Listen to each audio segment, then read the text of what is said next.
दो भाई आपस में झगड़ पड़े। साथ ही उनके पापा खड़े सब देख रहे थे और जोर जोर से हंसते चले जा रहे थे। अब झगड़ा किस बात पर हो रहा था? 4 बेडरूम के मकान को लेकर प्रॉपर्टी का मसला था। बाप को हंसता देखकर दोनों भाइयों से रहा नहीं गया और बोले, पापा आपको क्या हुआ? हम लड़ रहे हैं और आप हंस रहे हो।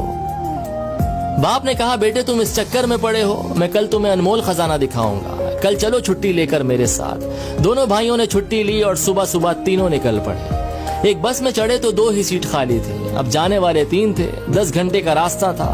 कभी एक भाई पापा के साथ बैठ जाता, दूसरा खड़ा हो जाता, तो कभी दूसरा बैठ जाता, पहला वाला खड़ा हो जाता, और इसी तरह सारे रास्ते एडजस्ट करते हुए चले गए।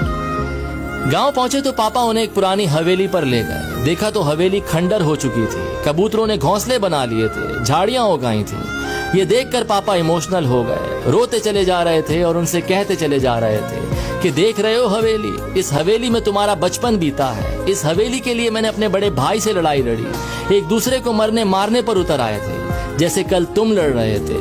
हवेली तो मुझे मिल गई थी, लेकिन भैया बाहर चले गए। मुझसे कहा तू ये मकान रख, रिश्ता खत्म। मैंने अपने बड़े भाई को खो दिया इस हवेली के चक्कर में, और आज ये हवेली खंडर बन चुकी है।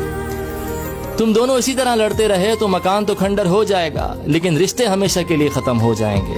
जिस बस की सीट पर बैठकर आए हो, क्या वो जिंदगी भर के लिए तुम्हारी हो सकती है? तो बेटों ने कहा, नहीं, क्या बात कर रहे हैं, बस में तो सवारी बदलती रहती है। तो बाप ने कहा, बस यही लाइफ है, सवारी बदलती रहेगी। जो चीज थोड़ी सी देर के लिए मिली है, उसके लिए झगड़ना बंद करो। खुश रहिए, मोहब्बत से रहिए, अपनी फैमिली का ख्याल रखिए। मटेरियलिस्टिक के पीछे नहीं, इमोशनल के लिए दौड़ना शुरू कीजिए। और ये स्टोरी अपने भैया के साथ जरूर शेयर कीजिए।